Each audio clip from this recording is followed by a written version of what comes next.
Hi, I'm Nahid and today we're going to look at some really easy back bends on the floor. So if you're ready, let's lie down. We're going to lie down prone position, so face down. And even while you're face down, you don't want to just collapse down onto the ground. You're going to roll your tailbone ever so slightly down towards your heels, and where your pubic bone travels up to your navel, you're really going to draw up there because it's going to contain your spine and really protect the lumbar spine. So we don't want to do anything with a big arch into the back at all. So roll tailbone down, pubic bone ever so slightly up. Okay, so let's start off first of all into a Sphinx pose. You're going to have your elbows immediately underneath your shoulders, and really what you want to do is you want to widen across your collarbones. So there's a real sense of width here. And the lift doesn't really come from pressing down very, very hard with my forearms. They're just there to support me, but I keep widening and I keep lifting up from pubic bone to the navel. And you never want to send your head way back, so I'm lifting up and away from the shoulders and drawing out from pubic bone to navel, really containing the waist nicely in, widening across the elbows here, so almost as if you're pushing the elbows out, and really widening across the collarbones. So take a few breaths here to find that. It's quite nice sometimes to close your eyes and really focus on what you're doing. So there's a real spiralling out everywhere. And then if that feels okay, we can hold it here for a few breaths. If you want to take it to the next level and there's no pinching in the lumbar spine, then keep rolling pubic bone up towards ribs and then come up very slowly on your hands. So you want to keep the length in the back. Don't hunch your shoulders up, slide them down and away, and keep opening up through the collarbones. Soften up the buttocks and draw the side waists in. Take 3 breaths here, so we inhale and exhale.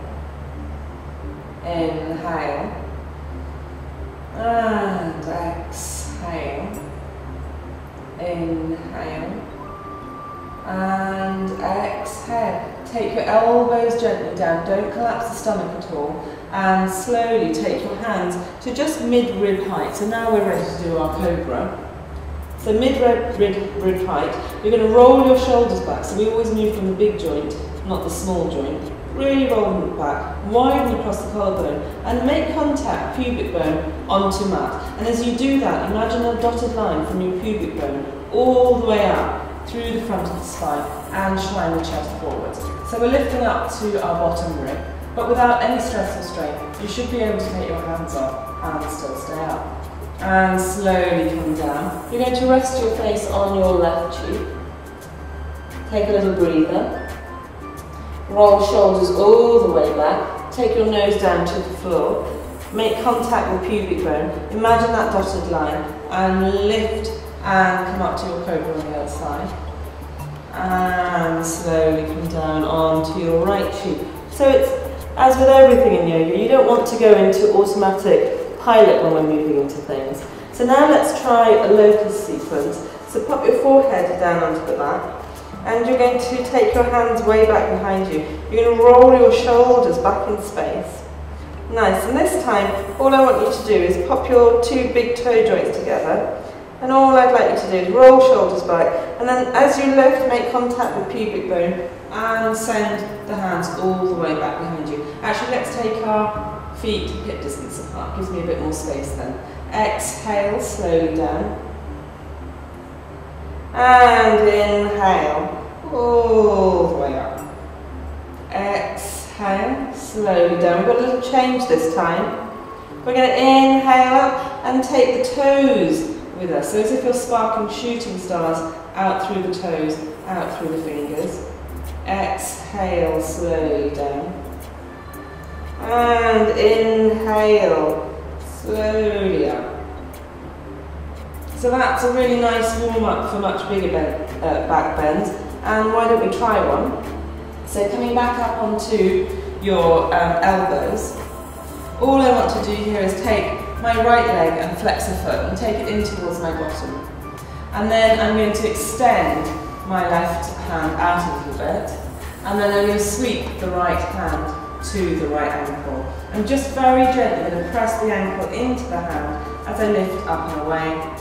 And if that feels okay, I'm going to turn onto the outer edge of my left hand. So I'm still keeping that length in the lumbar spine, really super important. And then come down. So we don't always have to take it to the next pose, the next stage. I'm going to put my right hand down, so palm down to begin with. Sweep the left hand all the way around, flex that foot. And then lifting up, seeing as we can come off the elbow. Keep rolling pubic bone in towards the ribs and maybe turning on the outer edges of the hand. Good, and slowly come down.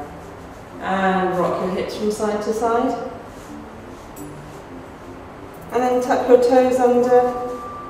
Hand either side of your ribs. You're going to push yourself all the way back into a tucked toe, child's pose, just to open up that back. Give it some space. Good. You're going to walk your hands back behind you. You're going to just plop your heels down onto the ground. And then very slowly you're going to roll up one vertebra at a time, nice and slowly. The very last thing to come up will be your head. You're going to sweep the arms all the way up, press down into your heels, and exhale. That's the end of the back bend sequence. Well done. Thank you for watching. Please do leave your comments below, and don't forget to subscribe to the channel above. See you again next time.